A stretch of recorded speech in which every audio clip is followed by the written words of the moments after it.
लोग कहते हैं हमारी जैसी शादी 100 साल में किसी की नहीं हुई, क्योंकि कोरिया के सबसे बड़े बिजनेसमैन की बेटी ने अपने ही ऑफिस के एम्प्लॉय से शादी की।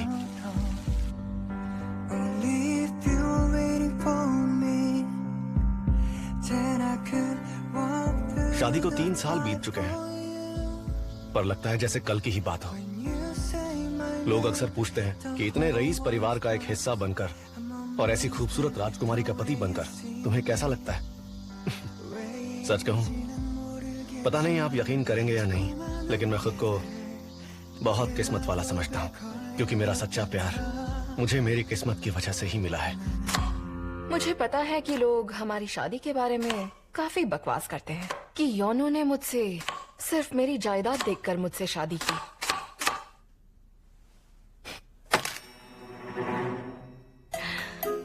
आज तक मैंने कभी अपने बारे में बताया नहीं, इसलिए ऐसी अफवाहों को बढ़ावा मिलता रहा। तो चलो आज अफवाहों पर ताला लगाते हैं, क्योंकि सच्चाई आज मैं खुद ही बताने जा रही हूँ।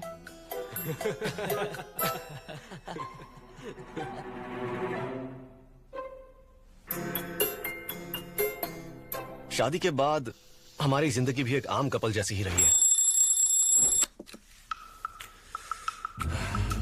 सुबह का अलार्म बजते ही हम साथ में उठते हैं,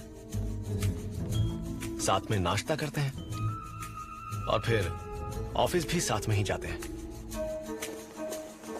गुड मॉर्निंग। अब आप पूछेंगे कि हम दोनों सुबह शाम एक साथ वक्त बिताते हैं तो कैसा लगता है?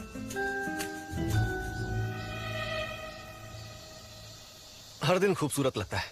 जैसे कि काफी लोग जानते हैं, मैं 5 साल अब्रॉड में पढ़कर वापस लौटी। तब मेरे पापा जिस कंपनी के सीईओ थे, उस क्वींस डिपार्टमेंट स्टोर में मैं एक इंटर्न के तौर पर ज्वाइन हुई। तब किसी को पता नहीं था मैं कौन हूँ।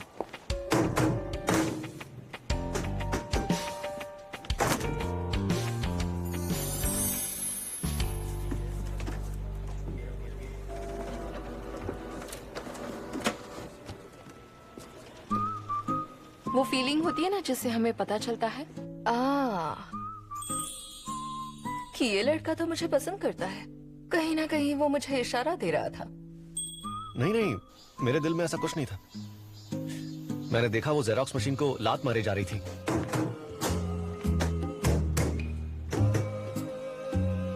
मैंने सोचा ये लड़की, रुको रुको रुको रुको, मशीन तोड़ ना दे,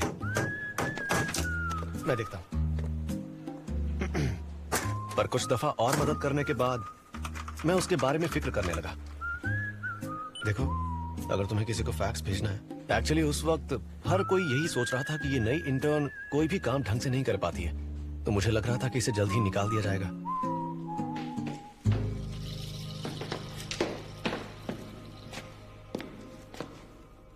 होंगे इन, तुम ऐसे करोगे तो कैसे चलेगा? हाँ, कई जगह पार्ट टाइम जॉब कर चुका हूँ, इसलिए बता रहा हूँ। ऐसे काम करोगे तो वो निकाल देंगे तुम्हें। तो निकालने दो, मुझे फर्क नहीं पड़ता। हाँ जानता हूँ, तुम्हें कहीं और जॉब मिल जाएगी, है ना? लेकिन ऐसा ही रहा तो वो भी निकाल देंगे। शर्त लगा लो।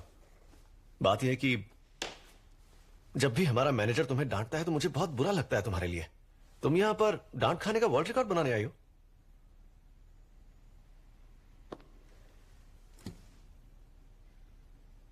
तुम्हें क्यों बुरा लगता है?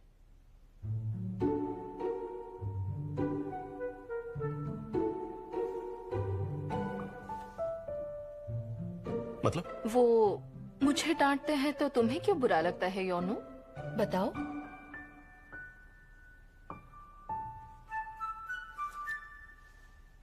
अभी रहने दो, बाद में अच्छे से सोचकर इसका जवाब देना।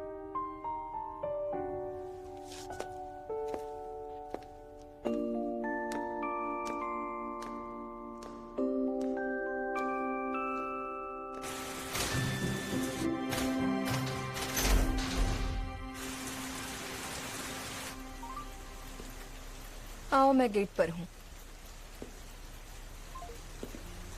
तुम छाता नहीं लाई? नहीं, आज भूल गई। लो ये रख लो। तुम अक्सर कुछ ना कुछ भूल जाती हो ना, इसलिए मुझे तुम्हारी ज्यादा फिक्र होती है। पर क्यों? उस दिन कह रहे थे मेरे लिए बुरा लगता है और अब कह रहे हो फिक्र होती है।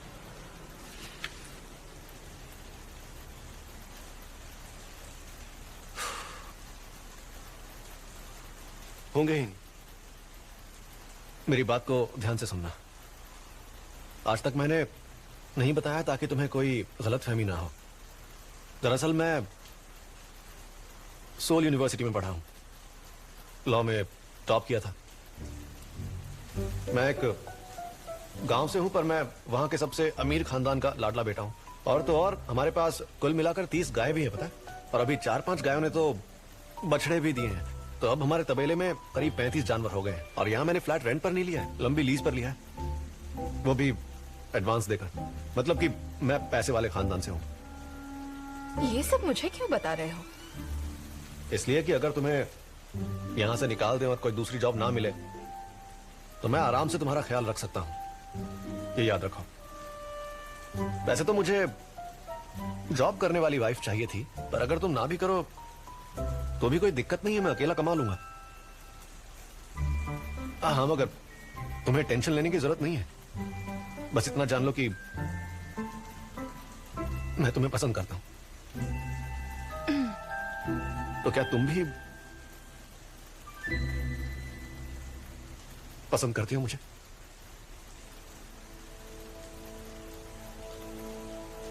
Whenever you come, 할 수 없는 일이야. देखो, अभी के अभी जवाब देने की जरूरत नहीं है। लो, भीख मत जाना। लेकिन नहीं, मुझे जरूरत नहीं है, ये तुम रख लो। पर बेक्योनो तुम। अरे मुझे तो आदत है। पर सुनो तो। You're the light to my darkness. I just realized it. मुझे लेने मेरा ड्राइवर आ रहा है। So that you're not out when you tell me you're free. I don't need a reason. 어느새 너를 바라보는 나의 그림자. I'm staying for a lifetime. I'm staying कितनी अजीब बात है ना? with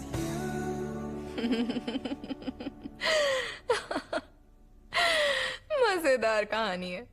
योनू मेरे बारे में कुछ नहीं जानता था, तब भी मुझसे प्यार करता था। और इस तरह हमारी डेटिंग शुरू हुई। लेकिन जिस दिन उसे पता चला कि मैं किसकी बेटी हूं, उस दिन उसने जॉब छोड़ दिया और मुझसे मिलना बंद कर दिया। फिर मैंने बेक्योनो, बाहर आओ।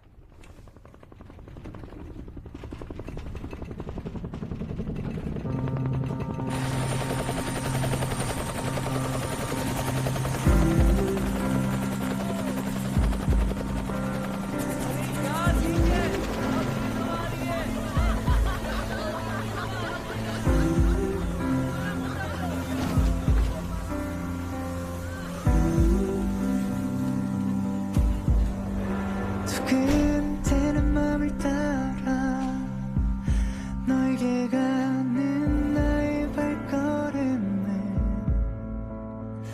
마치 구름 위를 나르는 듯한 꿈속에 언젠가처럼 Wherever you go, whatever you do अब खड़े रहकर देखते रहोगे क्या?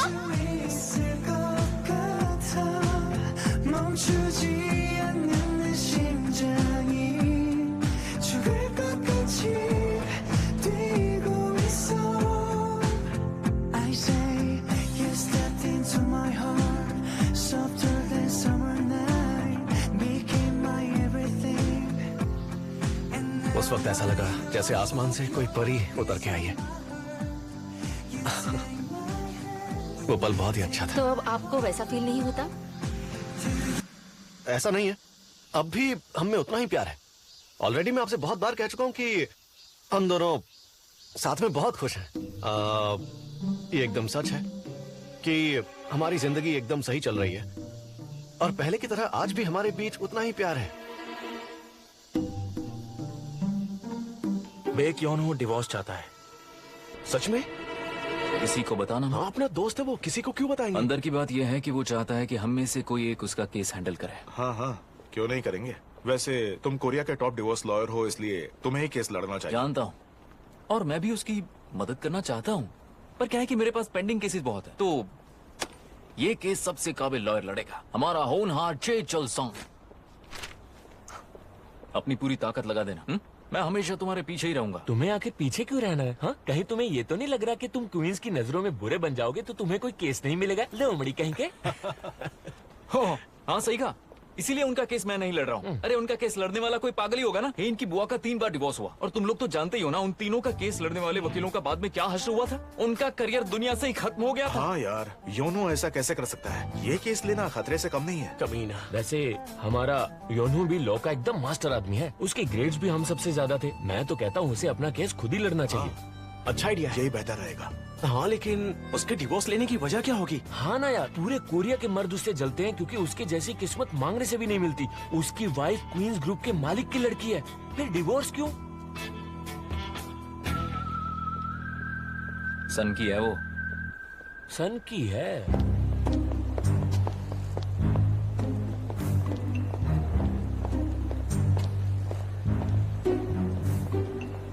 मैम, वो 1 ट्रिलियन वॉन क्लब का इनविटेशन नहीं आया। हाँ, जानती हूँ अब तक नहीं आया। शायद हमारी सेल 880 बिलियन के आगे नहीं बढ़ी इसलिए। इतनी छोटी सी तो बात है, 100 बिलियन ही तो करना है। वही तो मैम, मैं कब से उन्हें कन्विंस कर रही हूँ कि अगर राउंड फिगर पकड़े तो 880 बिलियन भी 1 ट्रिलियन ही माना जाएगा, पर वो मान ही नहीं रहे। कुछ ज्यादा ही डिमांडिंग है। एक और बात है मैम, रॉयल डिपार्टमेंट स्टोर वाले ये अफवाह उड़ा रहे हैं कि उनकी सीईओ इसी साल 1 ट्रिलियन वॉन क्लब में शामिल हो जाएंगी। और ये भी कि हरकीना स्टोर को जल्दी ही फर्स्ट फ्लोर वाले फाउंटेन के पास जगह देने वाले हैं। पागल हो गए हैं। मुझे भी यही लगता है, क्योंकि कोरिया के ज्यादातर डिपार्टमेंटल स्टोर्स चाहते हैं कि उनके स्टोर्स में हरकीना हो, लेकिन हरकीना सिर्फ 1 ट्रिलियन वॉन क्लब के मेंबर्स को ही एंडोर्स करेंगे। चलो फिर उन निकम्मों को हमारे स्टोर से निकाल कर फेंकते हैं, जिनकी वजह से हमारा प्रॉफिट नहीं बढ़ रहा। ये स्टोर की रेगुलर इवैल्यूएशन रिपोर्ट है और नीचे उन ब्रांड्स की लिस्ट है जिनकी एनुअल सेल 20% या उससे कम है। इनमें से कितने बंद करवा सकते हैं? लिस्ट में आपको रेड अंडरलाइन वाले ब्रांड दिख रहे होंगे, वो कम से कम 2 साल से 20% या कम सेल कर रहे हैं, मतलब हम उन्हें बंद कर सकते हैं। लेकिन क्या? डर डर के क्यों बता रहे हो? अगर प्रॉफिट नहीं हो रहा तो उन्हें रखने का क्या फायदा? वो हमने अपने लॉ डिपार्टमेंट में इस बारे में बात की, पर उन्होंने मना किया।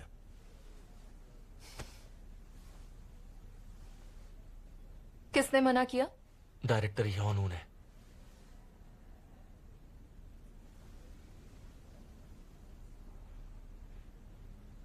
अच्छा, तो टीम लीडर यू, इनकी फीस कितनी होगी ये कंफर्म करके कॉन्ट्रैक्ट फाइनल कर दो। जी सर। और हाँ सर, सेकंड फ्लोर के मैनेजर ने भी एक केस भेजा है। एक क्लाइंट 12 सेंटीमीटर की हील पहनकर स्टोर में आई थी, तब फिसल कर गिर गई और उसे चोट लग गई। सर, सीईओ मैडम आपको बुला रही हैं। तुम्हें दिख नहीं रहा मेरी मीटिंग चल रही है? उन्होंने अभी मिलने बुलाया है, वो काफी नाराज लग रही हैं।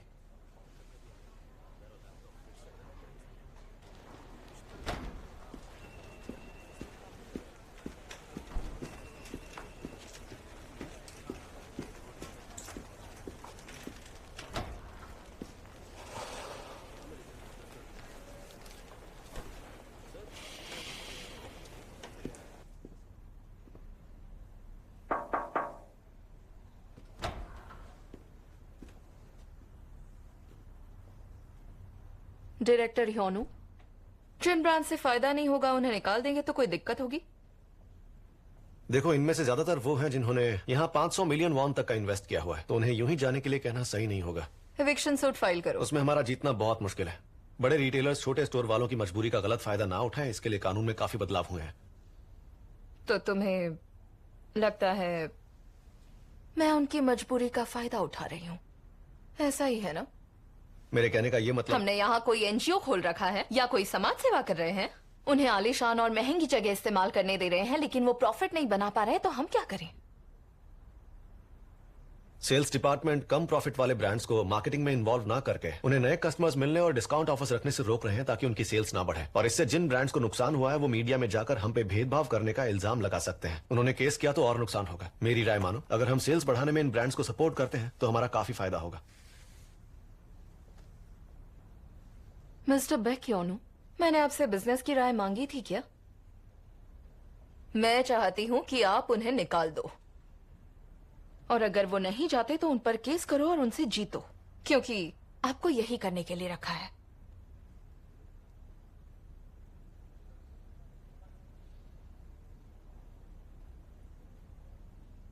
जी समझ गया। Meeting over.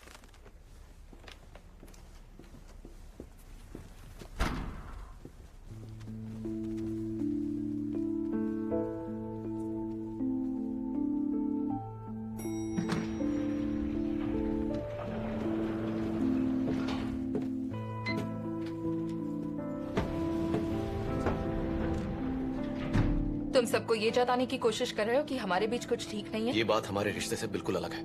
हाँ, तुम दोनों चीजें अलग रखने में एक्सपर्ट हो, इसलिए तुमने उस स्टोर ओनर को पहले ही खबर कर दी कि मैं उसे रूल तोड़ने के लिए निकालने वाली हूँ, और उसने पहले ही अपनी गलती छुपा दी। वो आदमी हमारे डिपार्टमेंट स्टोर की शुरुआत से हमारे साथ है और अब भी दूसरों से ज्यादा मेहनत करता है। अरे हाँ, मैं तो भूल ही गई थी कि तुम कितने समझदार हो और सबकी भलाई के बारे में सोचते हो।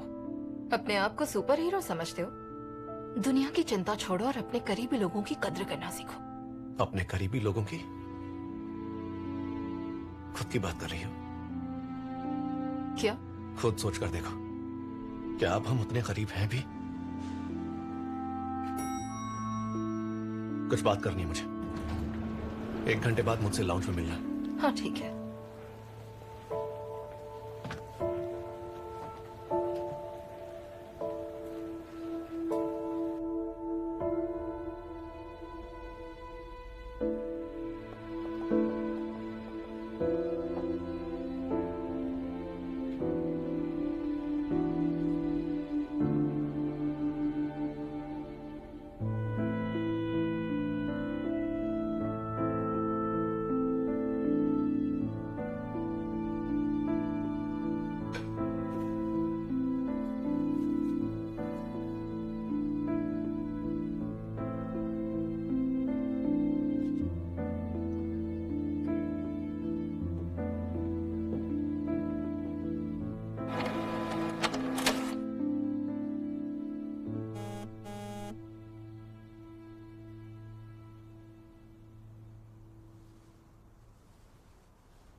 फैमिली रूम में आओ।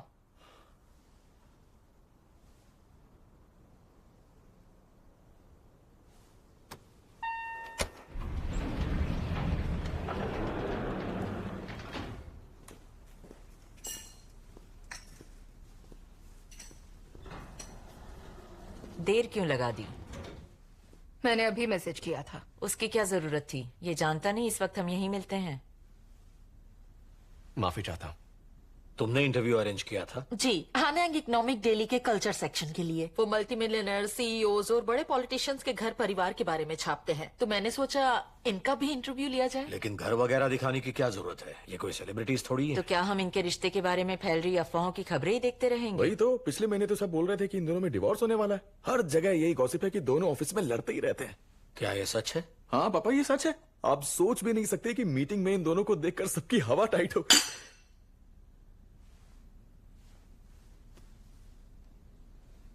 अरे हाँ जीजा जी, याद है मैंने वो केएफटीसी वालों को परमिशन देने के बारे में बोला था। वो रोज कॉल करके दिमाग खाते हैं। उनका कुछ करिए ना। लेकिन वो तो तुम्हारे क्वीन स्मार्ट के हाथ में है ना। हाँ, पर मेरे आदमी इतने स्मार्ट नहीं है ना। पर आप तो इतने स्मार्ट हो और इस काम में इतने माहिर हो। ऊपर से केएफटीसी वाले तो आपके बहुत बड़े फैन हैं। पर सबको अपने दायरे में रहकर काम करना पड़ता है ना। अरे वो इतनी रिक्वेस्ट कर रहा है तो काम कर दो ना।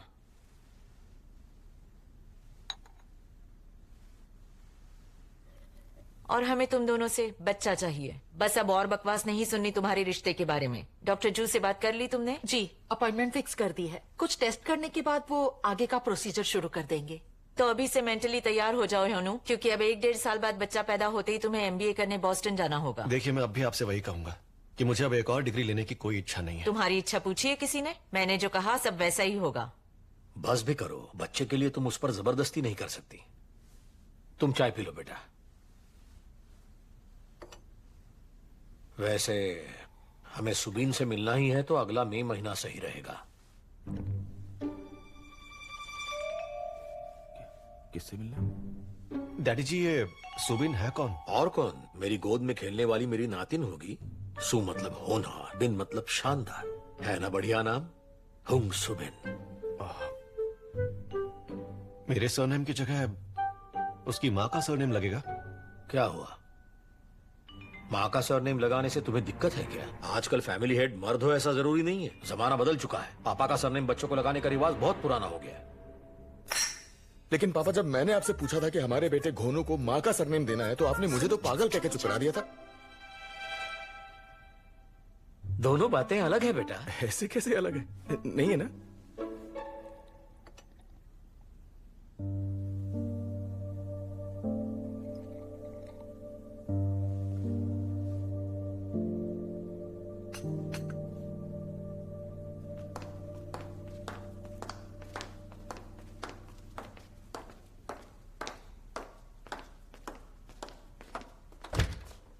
मुझे बात करनी है।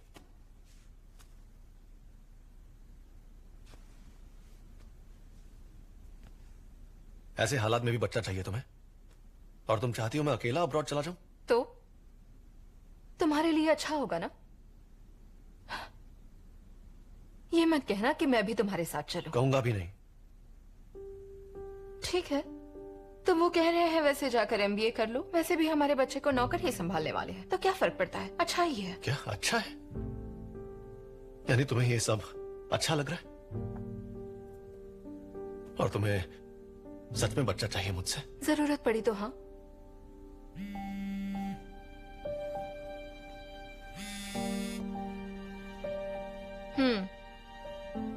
उनसे कहना आर्टिकल सबमिट करने से पहले मेरा कंफर्मेशन ले।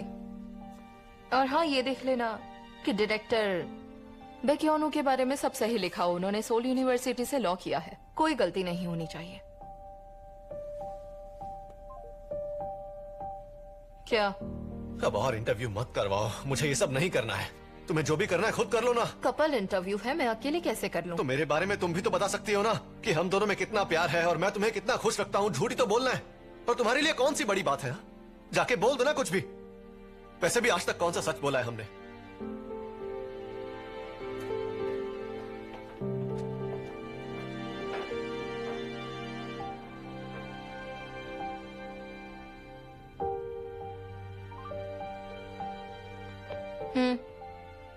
उनसे कहो मुझे फोटोज भेजे। कौन सी फोटो छपेगी मैं डिसाइड करके बताऊंगी।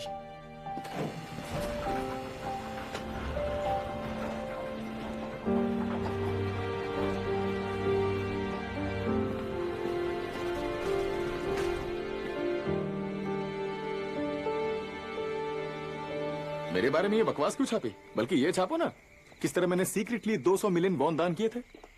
हाँ, मैं जानता हूँ, मैंने कहा था कि इसे सीक्रेट रखो, लेकिन अगर इस बात की खबर दुनिया तक नहीं पहुंची तो क्या फायदा है दान करके? अरे मतलब मुझे समझ में नहीं आता है हमारे पब्लिसिटी डिपार्टमेंट का आखिर काम ही क्या करिए।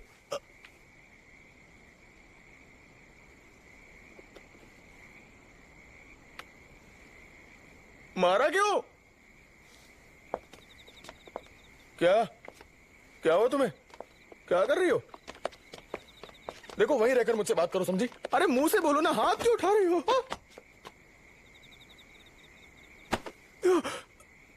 सोचो। क्या? मुझसे भाग मत। मुझे अवॉइड किया तो मार मार कर तेरा बुरा हाल कर दूंगी। अरे नहीं। अरे मार क्यों रही हो? तुम पागल हो गई हो क्या? योनो तेरा दोस्त है या फिर छोटा भाई? हाँ, बड़ा होशियार बनता है, बात करने की तमीज नहीं है।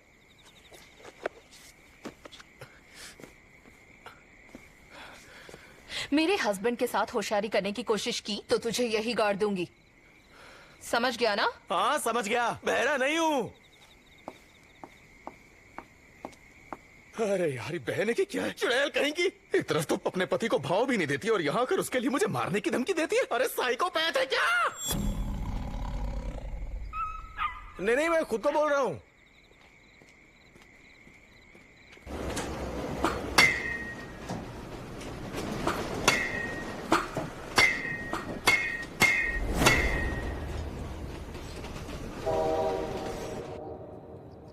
एक बात बताओ यूनू, हम सब यही चाहते हैं कि तू डिवोर्स मत ले यार, तू अपनी शादी बचा ले। हम सब तुझे मिलकर समझाने वाले थे, तू रो रहा है क्या? अबे तू ऑलरेडी टल्ली हो गया। क्या हो गया है तुझे? लाइन मार रहा है? कौन मैं? अरे किसी ने मुझसे कहा था कि मैं नशे में क्यूट लगता हूँ। तो बस सिग्नेचर मूव है मेरा। किसने कहा? तेरी भाभी ने यार, और कौन कहेगा। कहा कि बहुत क्यूट लगता हूँ। अबे कभी तो सच बोल। मैं पैदा ही क्यों हुआ यार? क्या गलती थी मेरी? मैं आखिर क्यों इतना क्यूट पैदा हुआ कि तेरी भाभी फिदा हो गई मुझ पे और मेरी जिंदगी बर्बाद हो गई। अगर मैं क्यूट नहीं होता तो ना शादी होती ना फंसता। चढ़ने के बाद तुझे पता नहीं होता तू क्या बोल रहा है। चल आजा, चल चल तुझे घर छोड़ देता हूँ, मुझे भी डायपर लेकर घर पहुँचना है। चल, बीवी के फोन आ चुके हैं। नहीं जाना यार, उस घर में नहीं जाना। अरे पर क्यों नहीं जाना है? अरे पी रखी है ना, और नशे में ही तो क्यूट लगता हूँ उसे मैं यार।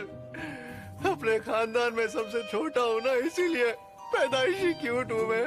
खानदानी निशानी है हमारी, पैदा होते नस फिदा हो गई। मेरी क्या गलती है?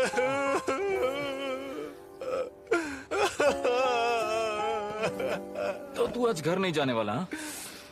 हाँ यार, तू जा, मैं बाद में जाऊंगा। मेरे घर जाने का इंतजाम पहले ही हो चुका है। और वो क्या है? उस टेबल पर देख जरा। हाथ दे यार। प्रूफ दिखाऊं?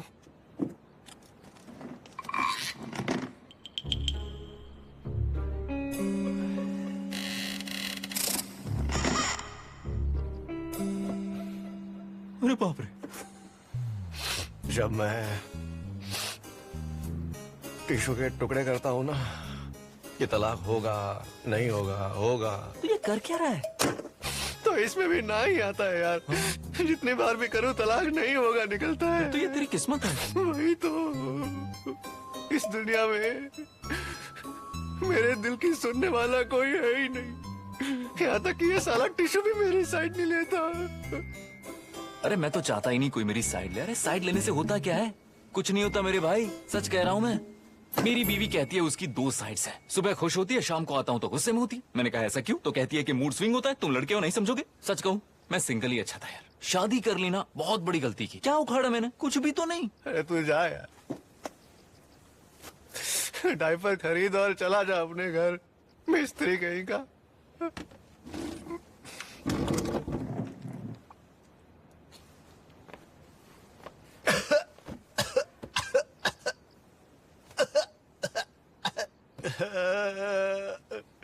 झूठा है ये प्यार, है बेवफा ये दुनिया।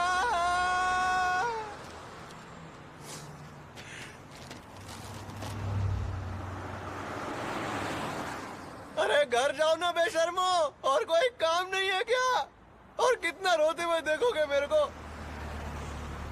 अब क्या ऐसे देखते देखते घर तक चलोगे क्या मेरे साथ? चल यार, ये पागल। नमूनो, वहाँ कहाँ जा रहे हो?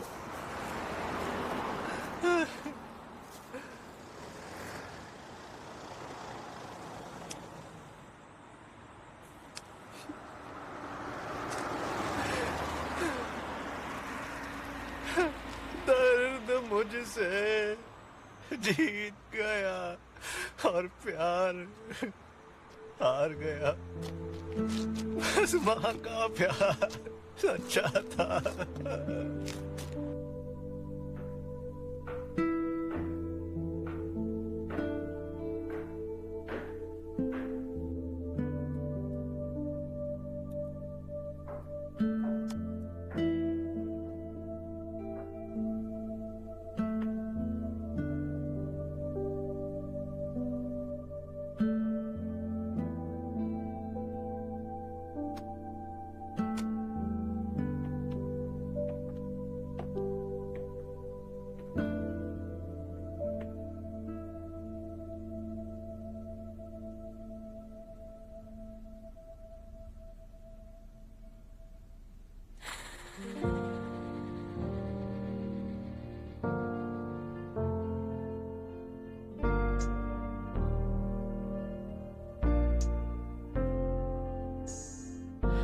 비겁해 난 또 뒤돌아 너에게 등을 져 지금도 이렇게 많은 말 머리 삼킨 채 단 한 발자국 거리만 남긴 채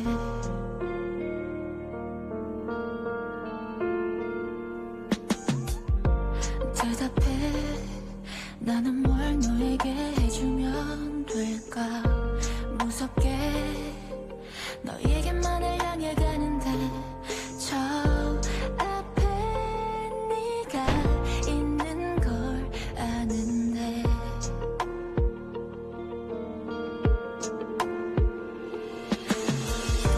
멈춰줘 제발 나를 여기서 너에게 뛰어가는 날 멈춰줘 나는 너를 잊는 법을 네가 없는 나의 길은 모르니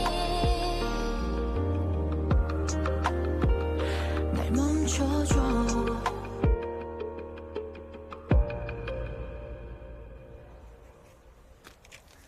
अरे वो क्वींस का जमाई है ना? काहे का जमाई, नौकर है वो। हाँ सुना है क्वींस फैमिली में कोई भी मुसीबत में होता है तो यही सारे मैटर सुलझ जाता है। इसकी खुद की कोई इज्जत नहीं है क्या? अगर इज्जत होती तो क्या पैसे के लिए शादी करता? वकील के नाम पर धब्बा है ये तो। बेचारा।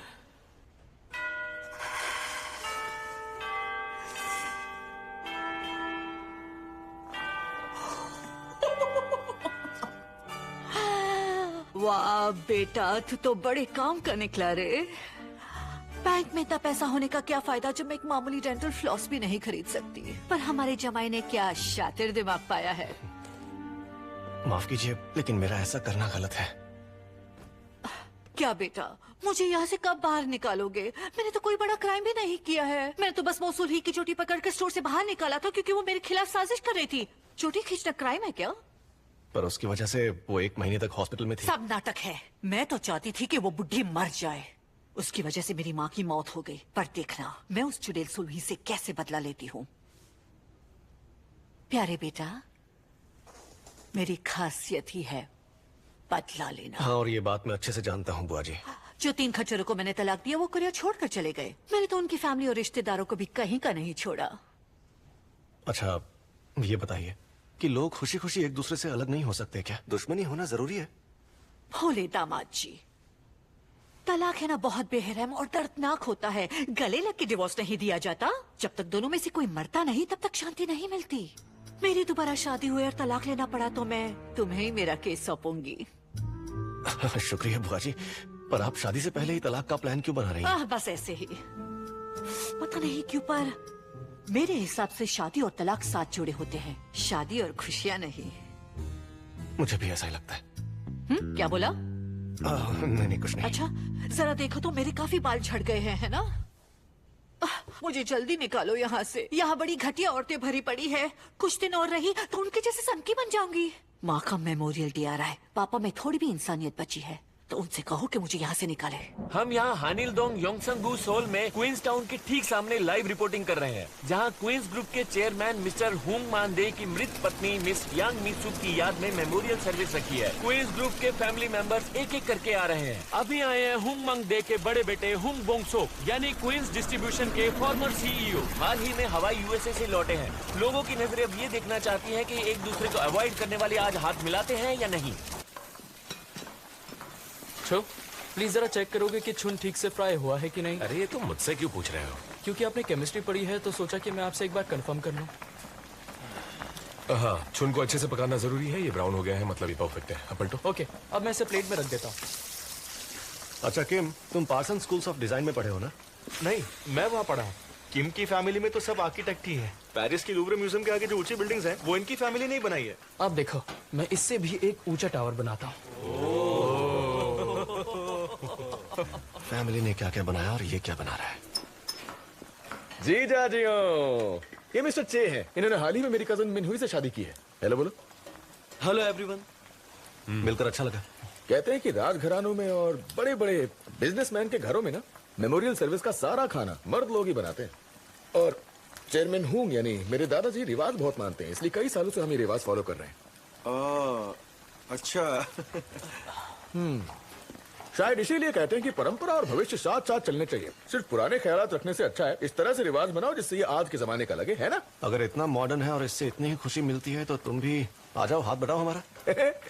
मुझे कोई प्रॉब्लम नहीं है, मगर पिछले साल ही मैंने चर्च जाना शुरू किया है, इसलिए मेरा ये सब करना ठीक नहीं होगा। मैं तो फिर जन्म से ही क्रिश्चियन हूँ।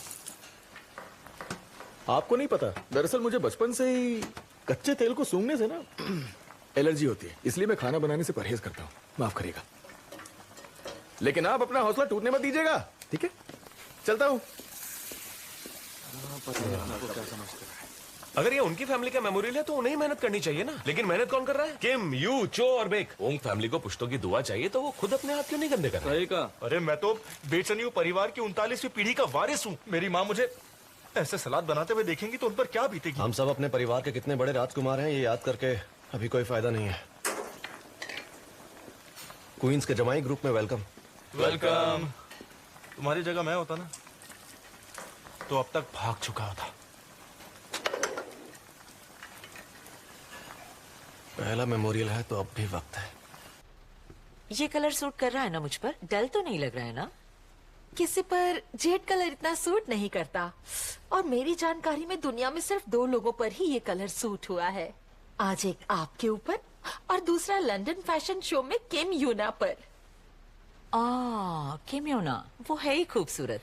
आप कहाँ किसी से कम हैं? बातों में तुम्हारा हाथ कोई नहीं पकड़ सकता। क्या हुआ मिस मो? आपके लिए मैंने हैंडबुक भेजा था, वो क्यों नहीं पहना? मैं मेमोरियल नहीं आ रही, मेरा वहां आना सही नहीं होगा। वहां परिवार वालों को ही होना चाहिए।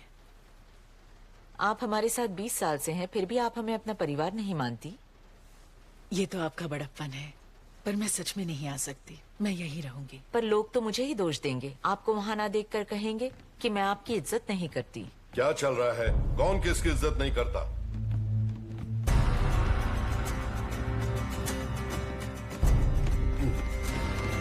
क्या तुम मिस मो को इज्जत नहीं देती? कौन, मैं? और वो भी मिस मो को? नहीं डैडी जी, ऐसा बिल्कुल नहीं है। फिर तुमने ऐसा कहा ही क्यों? इंसान की जुबान पर वही चीज आती है जो उसके दिमाग में है। लेकिन मेरे दिमाग में ऐसा कुछ नहीं है। मैं तो इन्हें हैंडबुक पहनने के लिए कह रही थी, लेकिन इन्होंने कहा नहीं पहनूंगी। दिक्कत क्या है? यही मैंने भी पूछा। आप पहनेंगी ना? हाँ, मैं जरूर पहनूंगी।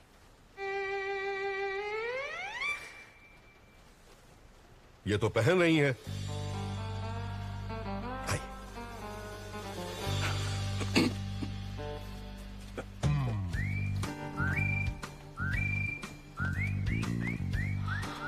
इससे बड़ी कमीनी मैंने कभी नहीं देखी। ओह शिद्दत, एक नंबर की चुड़ैल है ये औरत। कोई अच्छा काम करे तो इसे तकलीफ होती है। अब मिस यांग के मेमोरियल में बड़ी शान से जाएगी ये। आप देखना, चेयरमैन हुंग का हाथ पकड़कर खड़ी होगी वो। पूरी सास से बदतर होती है ससुर की गर्लफ्रेंड।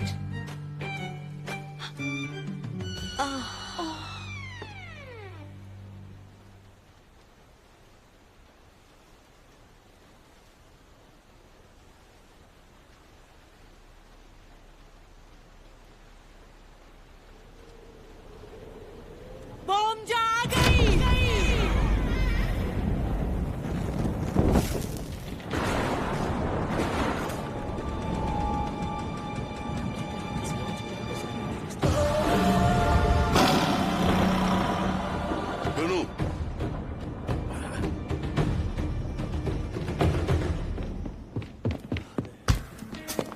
इसे आज क्यों छुड़वाया? आप ही ने कहा था इतनी ठंड में अंदर रहेंगी तो वो बीमार पड़ जाएंगी।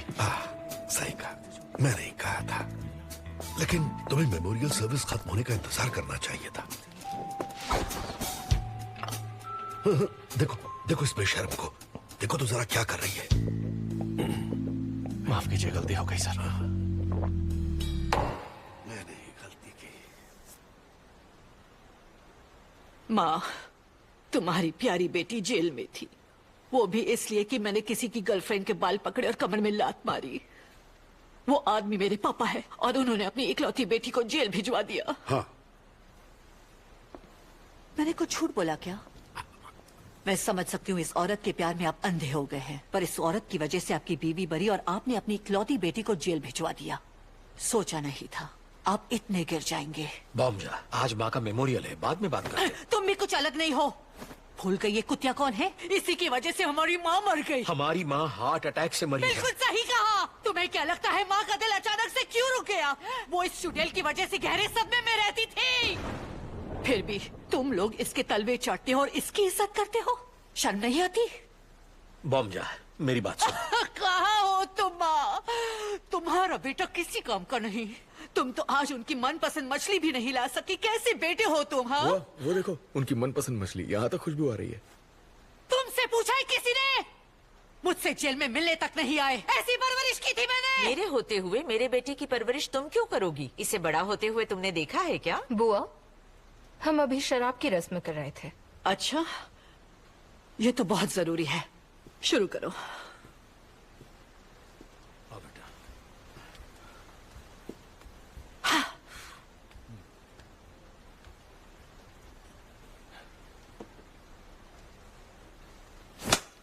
ये क्या कर रही हो? कोई बात नहीं। ए, इतनी तेज नहीं, धीरे घुमाओ। मेरी माँ शराबी नहीं थी। तेज घुमाओगी तो उन्हें नशा हो जाएगा। बॉम्जा, तुम भूल गई, माँ तो हेवी ड्रिंकर थी और ये बात सिर्फ तुम और मैं तो क्या पूरी दुनिया अच्छे से जानती है। और जानते हो माँ तो क्यों पीती थी? क्योंकि इस कुतिया की वजह से वो हमेशा घर में रहती थी। बोलो मामा, आपकी बहन उसकी सौतन की वजह से हमेशा दुखी रहती थी और इसीलिए अपनी जान गंवा बैठी। इससे आपको बुरा नहीं लगता? बॉम्जा, उसके मरने की वजह ये नहीं थी। वो हार्ट अटैक से मरी। ये तुम्हारे खून में है। तुम्हें भी ख्याल रखना चाहिए। अरे यार, हद हो गई। क्या करूं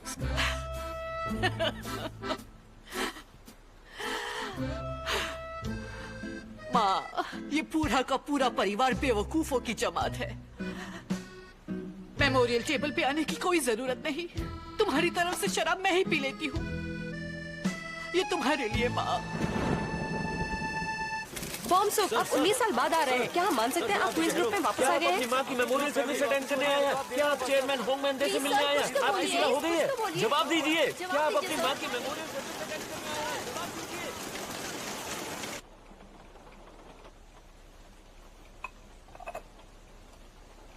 आप बैठ जाइए, वो थोड़ी देर में चला जाएगा। यही तो दिक्कत है। उसे बाप से नहीं मिलना। वो सिर्फ इसलिए यहाँ आया है ताकि रिपोर्टर्स उसकी फोटो ले सके। देखो जरा वहां क्या कर रहा है। बारिश में खड़ा है, सुर्खियों में आने के लिए नाटक कर रहा है। हरामजादा। दोस्तों, खाना बनाने का मुश्किल काम हमने किया। देखो अभी तक मेरा हाथ कांप रहा है, लेकिन वो सिर्फ शराब चढ़ाएंगे और माथा टेकेंगे। मैं तो पूरा दिन ऑनलाइन बैठ के कम्युनिटीज फॉर मॉम्स के पोस्ट पढ़ता हूँ। ये देख के राहत मिलती है कि हमारे जैसे और भी मर्द हैं जो घर संभालते हैं। हाँ, मैं कब से अपनी फैमिली से नहीं मिला। यहाँ से फुर्सत ही नहीं मिलती। मेरी वाइफ ने कहा था कि मेमोरियल सर्विस के बाद घर जाएंगे, फिर कहा आंटी से मिलना है, फिर कहा बड़े चाचा को आना है, फिर कहा सेब काट कर लाओ, फिर एक और काम। मतलब हम उनके दामाद हैं या नौकर? क्या तुम्हें पता है, योनू के पापा का आज बर्थडे है, वो भी 60वां। यहाँ आने की वजह से अपने पापा का बर्थडे भी नहीं मना पाया। हाँ, मुझे तो तरस आता है उस पर। हम तो वैसे भी दूर के रिश्तेदारों के दामाद हैं। हाँ, मगर वो बेचारा, मुझे तो डर लग रहा है। सही कह रहे हो। जानते हो डायरेक्टर चो, तुम मेरी माँ की मेमोरियल सर्विस पर 20 साल से आ रहे हो। जब मिस यांग जिंदा थी उन्होंने मेरा बहुत साथ दिया। इतना तो कर ही सकता हूँ। मुझे पता चला तुमने रेजिग्नेशन दे दिया है, पर मैं वो मंजूर नहीं कर सकता। सर, दरअसल मैंने बहुत सोचने के बाद ये फैसला लिया है। ये चांस मिस होता है तो दोबारा शुरू करना मुश्किल होगा। इस पर क्या बोलूं, मगर मैं हमेशा तुम्हारा साथ दूंगा। बहुत बहुत शुक्रिया वाइस चेयरमैन। पता करो उसके दिमाग में क्या चल रहा है। उसका जाना अजीब है, कुछ तो वजह होगी। मैं चुपके से खबर निकालता हूँ। बिल्कुल नहीं, अफवाहें फैलानी होंगी, शोर मचाना होगा। ऐसे इल्जाम लगाओ कि कोर्ट के चक्कर काटता रह जाए, मीडिया में चर्चे कराओ। हम उसे सजा नहीं दे रहे हैं, बेइज्जत कर रहे हैं। ऐसा करने के लिए आपके पास कोई खास वजह भी होगी?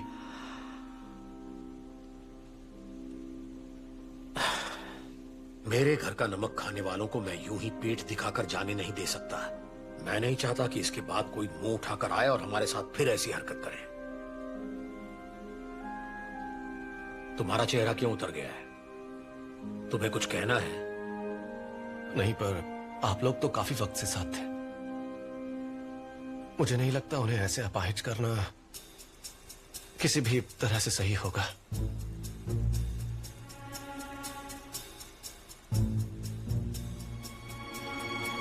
आप ऐसा सोचते होंगे, पर ये तो बस आपकी ही सोच हुई ना। एक ऑर्गेनाइजेशन के अपने कुछ उसूल होते हैं। मैं भी तो यही कह रहा हूँ बेटा। मैं जब तीर चलाऊं तो शिकार सिर्फ एक नहीं होगा, उसके जैसों को चेतावनी मिलनी चाहिए, जो मुंह पे मीठे बनते हैं और पीठ में खंजर घोंपते हैं। जी। मेरी ये बात याद रखना तुम। क्या? जो तुम्हें पीठ दिखाकर जाते हैं ना, उनसे हाय हेलो नहीं होता है, उनकी पीठ में खंजर घोंपा जाता है। अच्छा,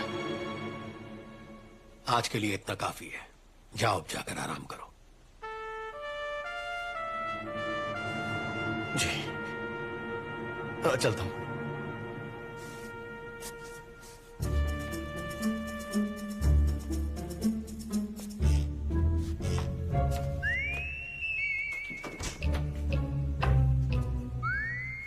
मेरी भूख पूरी तरह मर चुकी है। ऐसा नहीं है खाने को मन नहीं करता, लेकिन जब भूख ही नहीं लगती तो क्या खाऊं? मेरा दम घुटता है जब आसपास बहुत सारे लोग होते हैं। ऐसा लगता है जैसे तुम काफी स्ट्रेस में हो। मैं तुम्हारे सेंटेंस कंप्लीशन देख रहा हूँ। इसमें तुमने ये लिखा है कि जो काम मैं फौरन करना चाहता हूँ वही डिवोर्स। हाँ। अच्छा, इसकी कोई खास वजह? दरअसल मैं अपने घर नहीं रहता, अपनी सास और ससुर के साथ रहता हूँ। उनके पिता भी रहते हैं। सब साथ रहते हैं? हाल ही में जेल से रिहा हुई मेरी वाइफ की बुआ, मेरा साला और उसका परिवार, हम सब के सब एक ही घर में रहते हैं। तो तुम एक जॉइंट फैमिली में रहते हो। काफी किस्मत वाले हो। हाँ, इतना किस्मत वाला कि हम हर रोज साथ में डिनर करते हैं। फिर रात को 9 बजे हम सब साथ में बैठकर स्कूल के बच्चों की तरह बातें करते हैं। वीकेंड, छुट्टियां, बर्थडे, क्रिसमस, सब कुछ हमेशा हम एक साथ मनाते हैं। तो साल भर में खुद के लिए कभी चाहकर भी वक्त नहीं निकाल पाता मैं। साल में 15 तो मेमोरियल सर्विस होती है इनकी, और सारा काम अपने दामादों से करवाते हैं। कहते हैं मेमोरियल सर्विस की सारी तैयारियां शुरू से घर के मर्द ही करते आए हैं, इससे बहुत दुआ मिलती है। पर उनका एक भी बेटा किसी भी काम में अपनी उंगली तक नहीं लगाता। शायद तुम्हें कुछ वक्त अकेले गुजारने की जरूरत है, सबसे दूर। वैसे कोई जॉब करते हो क्या? हाँ। Very good. और वहां पर सब कुछ कैसा है? कैसा होगा, मेरी वाइफ ही मेरी बॉस है, और मेरी वाइफ के बॉस उसके पापा है, और तो और उनके बॉस हैं उनके पापा। जब भी मुझे मेरे ससुराल में से किसी का कॉल आता है तो मेरी सांसें रुकने लग जाती हैं, हाथ पैर कांपते हैं, डर लगता है फिर से कोई काम ना बोल दें। लगता है शायद इस माहौल से दूर जाकर ही तुम्हारा स्ट्रेस कम होगा, है ना? पर ऐसा तभी हो पाएगा जब मैं डिवोर्स लूंगा या नए घर में शिफ्ट हो जाऊं। हाँ, लेकिन मुझे सबसे ज्यादा जिससे नफरत है वो कोई और नहीं, मेरी वाइफ ही है। ऐसा क्यों? क्योंकि चाहे मैं ससुराल के काम कर करके मर ही क्यों न जाऊं, खाना खाऊं या ना खाऊं, उसे कोई फर्क ही नहीं पड़ता। वो बहुत मतलबी है। मैं घर जमाई बन के सिर्फ उसकी वजह से गया था। उसके लिए 3 साल से नर्क में रह रहा हूं। मजाले कोई फर्क पड़े उसे। जब शादी हुई थी उसने कहा था मुझ पर भरोसा रखना। सिर्फ मुझ पर ध्यान देना और भरोसा रखना। वादा करती हूँ तुम्हारी आंखों में कभी आंसू नहीं आने दूंगी।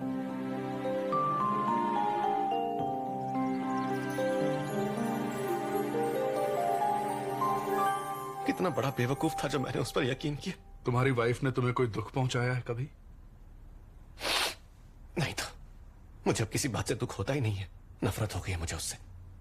मुझे तो उसका अपने करीब होना भी बर्दाश्त नहीं।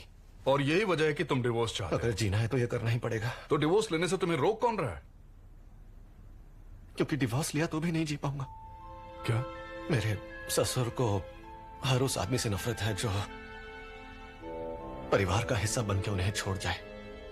अगर मैंने उनकी बेटी को छोड़ा तो मेरी पीठ में खंजर घोंप देंगे। खंजर? मतलब असली खंजर नहीं,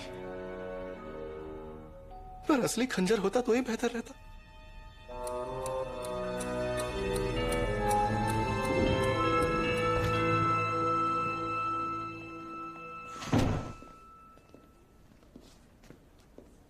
काफी स्ट्रॉन्ग दवाइयां दी हैं तो फर्क पड़ना चाहिए। Best of luck.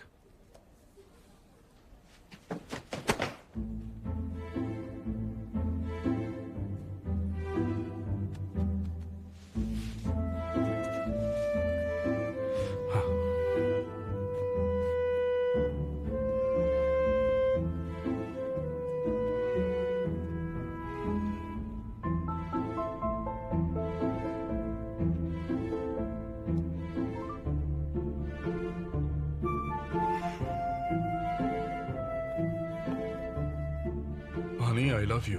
मैं दुनिया का सबसे खुशनसीब आदमी हूँ। नहीं नहीं, मेरी तबीयत बिल्कुल ठीक है। मैं बस हर चीज के लिए शुक्रगुजार हूँ। हेलो,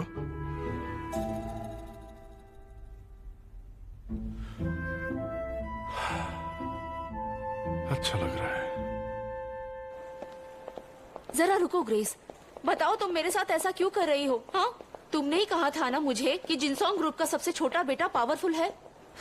हाँ मैंने कहा था, लेकिन तुमने मुझे बिना बताए बड़े बेटे के साथ डेट फिक्स की, तो अब भुगतो। हाँ, क्योंकि जिनसोंग ग्रुप के चेयरमैन ने उसे बिजनेस से निकाल दिया, तो मेरे पास कोई ऑप्शन ही नहीं बचा था। अब तुम ही बताओ मैं क्या करती। तुम्हें मेरे पास पहले आना चाहिए था। तुमने पहले उस निकम्मी औलाद के साथ मीटिंग रख ली। अब मैं कुछ नहीं कर सकती। जाओ उसी से बात करो जिसने मीटिंग फिक्स की है। लोग कह रहे थे, लेकिन मैंने कभी यकीन नहीं किया। तुम में अब वो पहले जैसी बात नहीं रही ग्रेस।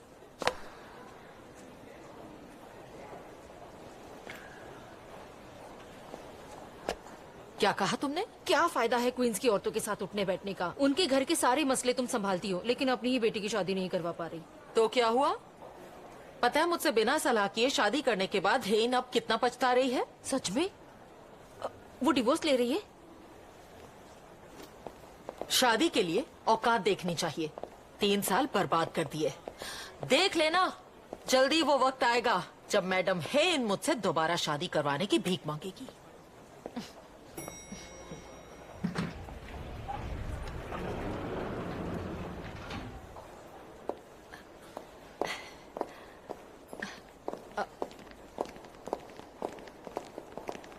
मिस होंग,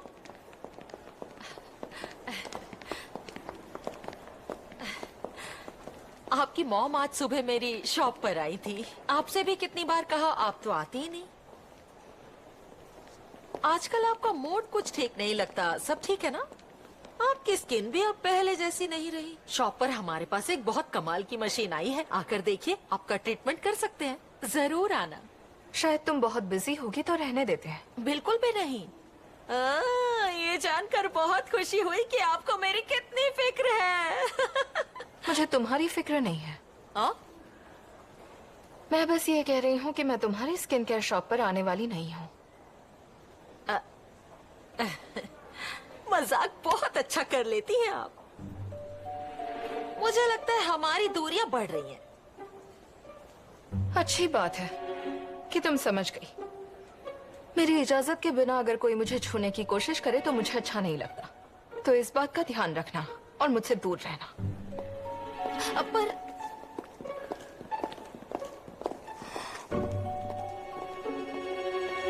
ये तो काफी गुस्से वाली औरत है। मतलब इसके नखरे कौन उठा सकता है? हाँ ग्रेस? जिनसोंग ग्रुप की तीसरी औलाद को आजकल वीगन खाना पसंद है। अगले फ्राइडे जिनसोंग होटल में वीगन फोरम है। अपनी बेटी को भी ले आना, सिफारिश कर दूंगी। सच में? अब तुम जाओ, मुझे बहुत से काम निपटाने हैं। मैं जानती ही थी, तुम पर भरोसा कर सकती हूँ।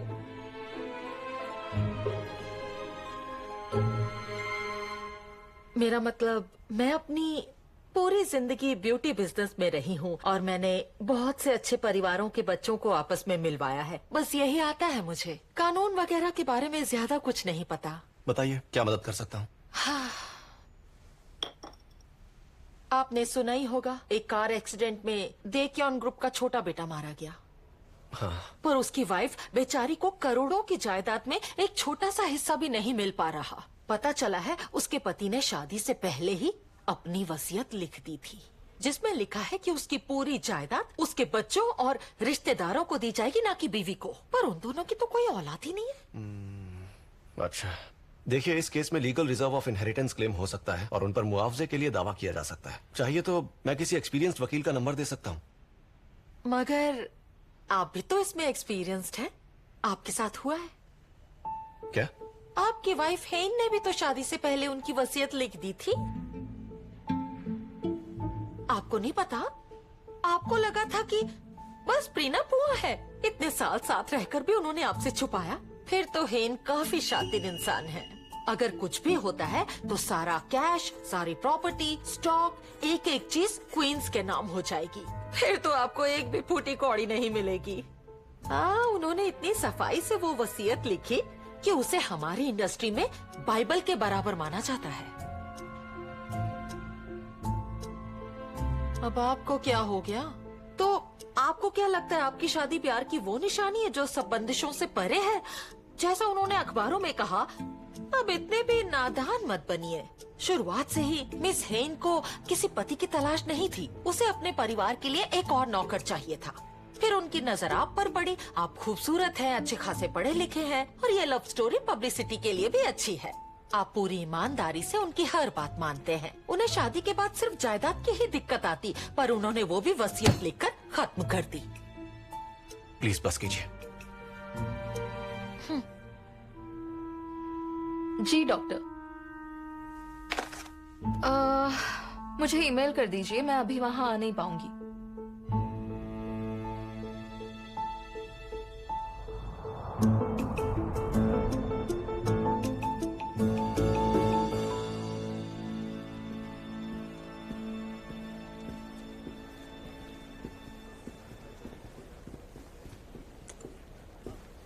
कॉल क्यों नहीं उठा रहे थे तुम?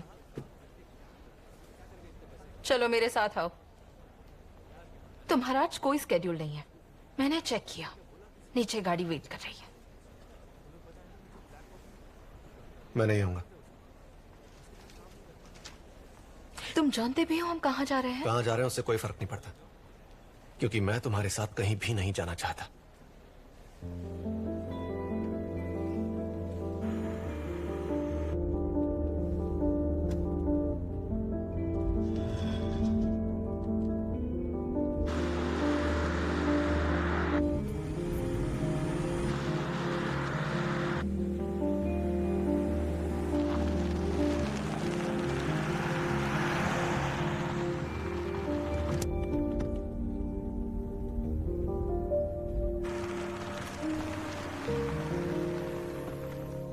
ये अब क्यों लगा है? ये सब हुए तो काफी वक्त हो चुका है।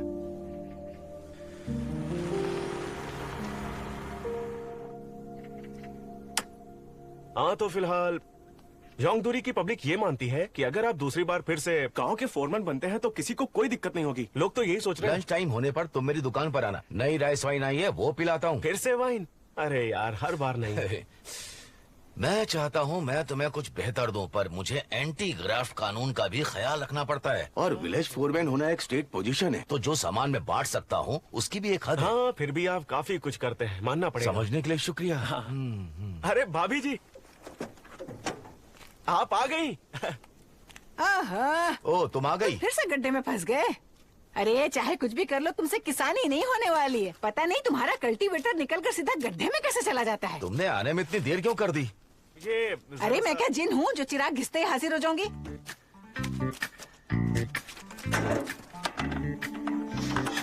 मेरी बीवी खेतों में कल्टीवेटर चलाते हुए छोटे ऑक्टोपस पकड़ लिया करती थी। बहुत ही जबरदस्त काम किया करती थी। ये कमाल की हिम्मत ही है। ये तो चल गया। वाह, आज का मौसम अच्छा है ना? सुनो, अरे योंगचोल, तुम्हारी माँ के घुटने ठीक है ना? अभी इतना फर्क नहीं पड़ा है। मैंने कहा था ना उन्हें ग्लूकोसामिन दिया करो। तुम नीचे बैठो। हाँ हाँ बैठता हूँ। अरे तुम्हारे बेटे के मिड टर्म एग्जाम आने वाले ना 2 दिन के बाद। अरे मुझसे क्या पूछ रहे हो? एग्जाम तो उसका है ना। अरे ऐसे क्यों बोल रहे हो? उसकी पढ़ाई में मदद करो। अरे तुम उसके बाप हो या नहीं हो? जब हमारे योनू सोल यूनिवर्सिटी जाने वाला था तो मैंने उसकी तैयारी में दिन रात एक कर दिए थे। अरे अचानक से इतनी स्पीड क्यों बढ़ा दी तुमने? मैंने तुमसे कहा था नीचे बैठ जाओ। तुम्हें ये सब देखने में लहसुन और मकई के खेत लग रहे होंगे, पर ऐसा नहीं है। ये सारे के सारे हमारे वोटर्स के खेत हैं। बहुत जल्द इलेक्शन आने वाले हैं, तुम्हें क्या पता? मुझे इलेक्शन से कोई लेना देना नहीं है। मुझे सिर्फ फूलों से और स्टोर से मतलब है। पता नहीं तुम्हें ये बात कब समझ आएगी। कितनी बार मैंने तुम्हें कहा है कि गांव में चौधरी बनना बंद करो। अरे मेरी जान, मैं ये सब बैलेंस बनाए रखने के लिए कर रहा हूँ। कैसा बैलेंस? देखो, योनू की बीवी का परिवार कोरिया में इकोनॉमी की नींव है, पर उनका राजनीतिक पलड़ा हल्का है ना। और दूसरी तरफ यहाँ शहर से दूर अगर मेरे हाथ में पोजीशन बनी रहती है तो बैलेंस भी तो बना ही रहेगा ना। अब अचानक से तुमने इस तरह ब्रेक क्यों मार दी? योनू! अरे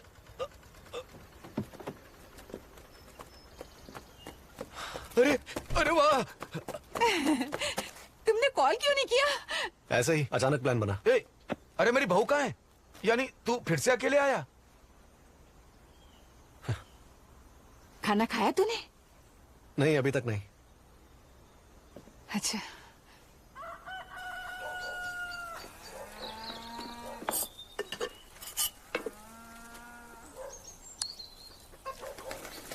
ये अच्छा पका है।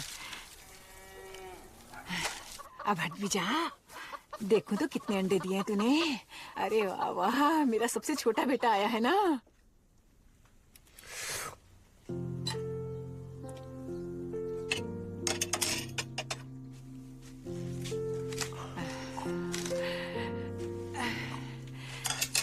लगता है बहुत देर से भूखा था।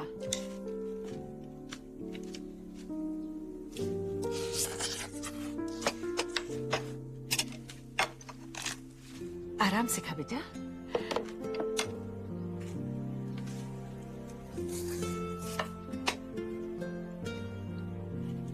अच्छा लगा।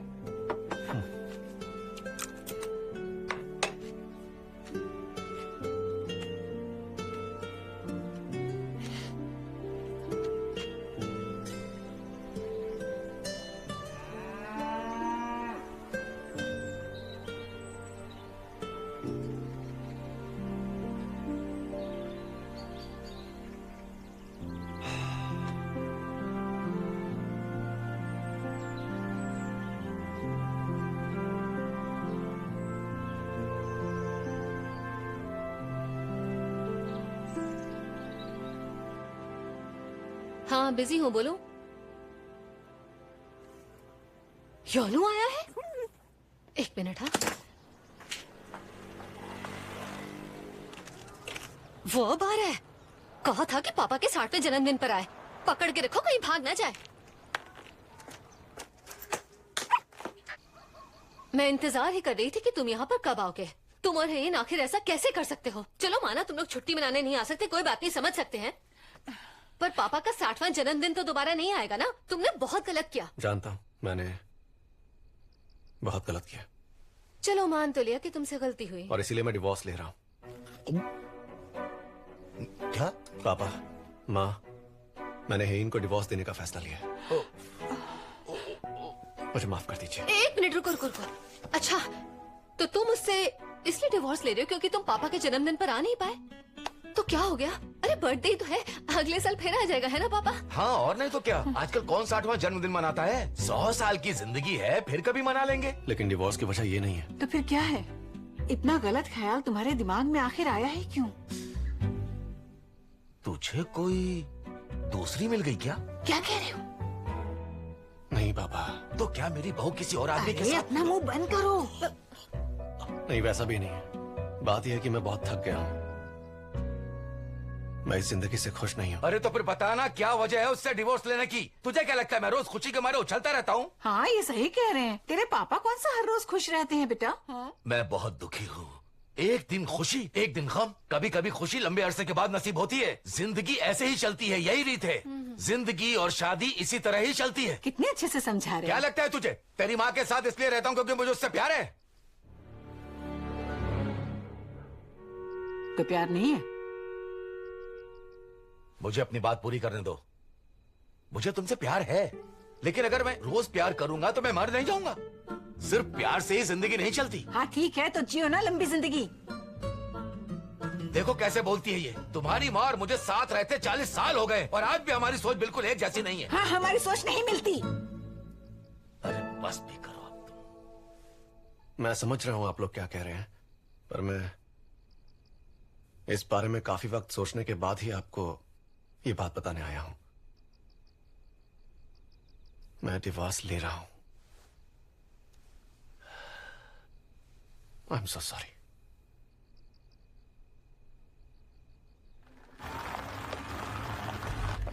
रुक रुक रुक रुक जाओ, गाड़ी से उतर, चल बाहर आ।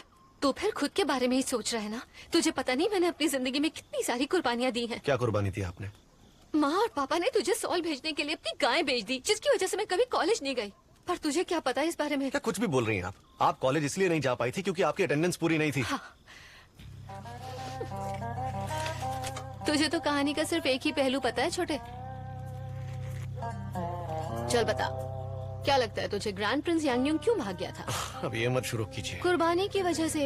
उसने किंग सेजोंग के लिए खुद की कुर्बानी दी और पागल हो गया वो। तुझे क्या लगता है मेरे लिए ये सब बहुत आसान था? हमारे माँ बाप की उम्मीदों पर पानी फेरना और गायों को बेचना?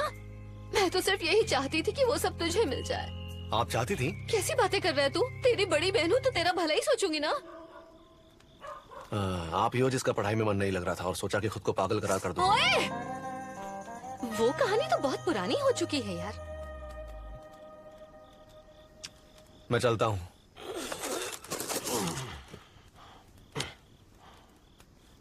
मैं तुम पर बोझ नहीं बनना चाहता, पर आप पहले ही बन चुके हैं।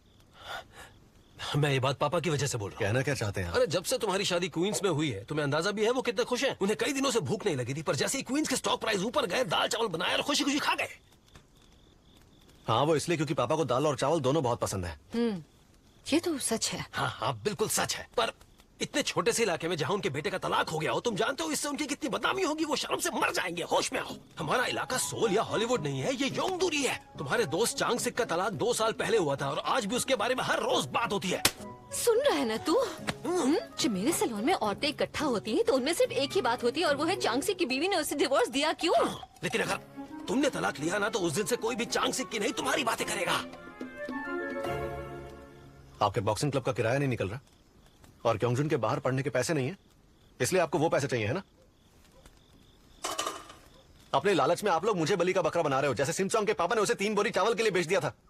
वो तो देखो, मैं कभी भी तुम्हें सिर्फ 3 बोरी चावल के लिए तो नहीं बेचूंगा कसम से, पर ये उससे कहीं ज्यादा बड़ी हद है यार। अरे रुको रुको योनो, सुनो ना योनो, सुनो।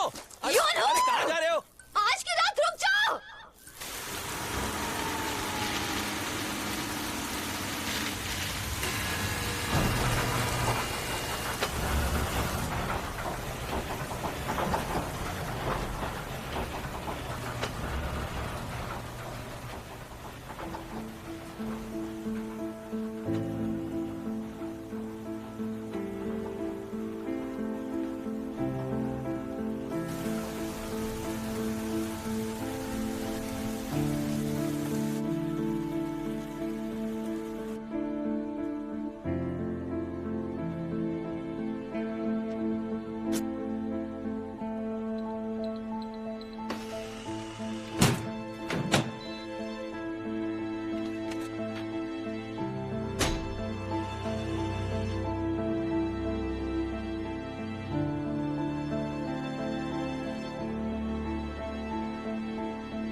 मैं कुछ कहना चाहता हूं। पहले मैं। हाँ? मुझे भी कुछ कहना है तो पहले मैं कहती हूँ। ठीक है, कहो क्या कहना है। मैं मरने वाली हूँ।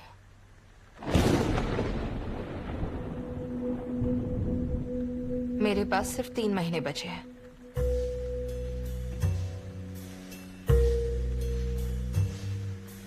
क्या कह रही हो?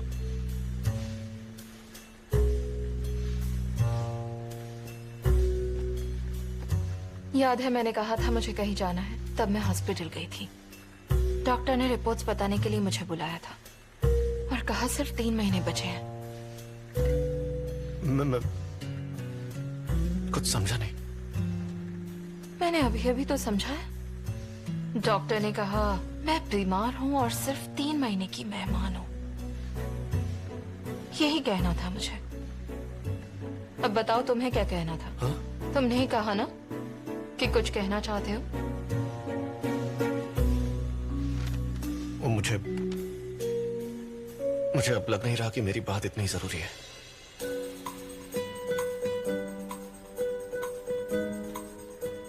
कुछ तो बात है, क्या छुपा रहे हो? अरे नहीं, मैं वो मुझे बस वो मैं कह रहा था कि मैं ये कह रहा था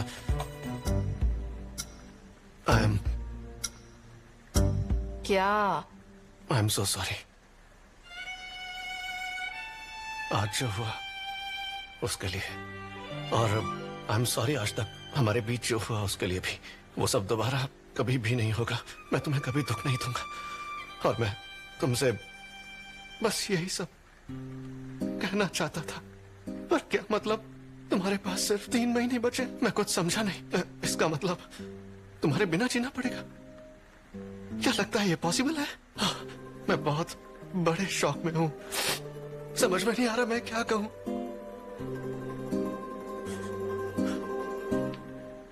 सच कह रहे हो? हाँ, मैं सच कह रहा हूं।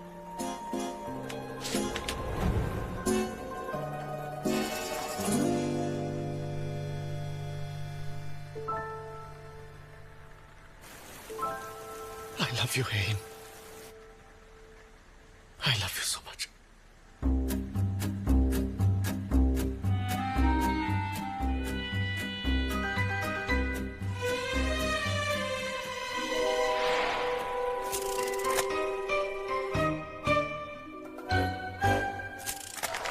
अब आप सबसे गुजारिश है कि इस नए कपल को इनकी नई जिंदगी के लिए ब्लेसिंग्स दीजिए।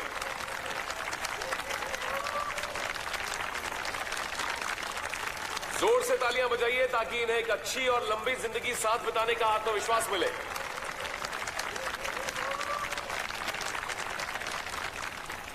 अब ठीक है, सब लोग कैमरा में देखिए और 3 गिनने पर सभी स्माइल करेंगे और हंसेंगे, ठीक है? 1 2 3।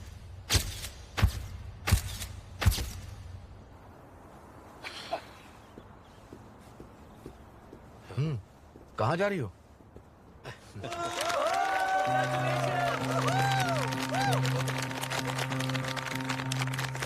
सर, शादी की बहुत बहुत बधाई। तो 10 साल बाद के लिए आप खुद को कोई मैसेज देना चाहेंगे? तो यूनू 10 साल बीत गए, बताओ कैसा लग रहा है तुम्हें? उम्मीद है डिवोर्स तो नहीं लिया होगा तुमने। बच्चे हुए या नहीं? कितने, 1 या 2? खैर तुम्हें फर्क नहीं पड़ता तो मुझे भी फर्क नहीं पड़ता। बस उम्मीद है कि तुमने मेरी हेइन का अच्छे से ख्याल रखा होगा। मैं तुमसे ये कहना चाहता हूँ कि अगर आज मैं यहाँ खड़ा हूँ तो उसकी सिर्फ एक ही वजह है, और वो है कि मैं अपनी हेइन से बहुत ज्यादा प्यार करता हूँ। तो देखो, उसे कभी रुलाना मत और हमेशा उससे प्यार करना। मुझे ये सब करने की क्या जरूरत है? मैम, 10 साल के बाद आप ये वीडियो जरूर देखेंगी। उस वक्त मैं इतनी बिजी रहूंगी कि वीडियो देखने का टाइम नहीं होगा, तो क्या फायदा। सुनो फ्यूचर की हेन, मैं जानती हूँ तुम ये वीडियो नहीं देखोगी, पर अगर देख रही हो तो इसे बंद करो और वापस काम पर लग जाओ। मैं तुम्हारा हाल पूछकर तुम्हें बोर नहीं करूंगी, क्योंकि मुझे पता है तुम कमाल हो। तुम अब भी खूबसूरत और हेल्दी होगी और हमेशा की तरह टॉप पर ही होगी, और बेशक योनो के साथ होगी।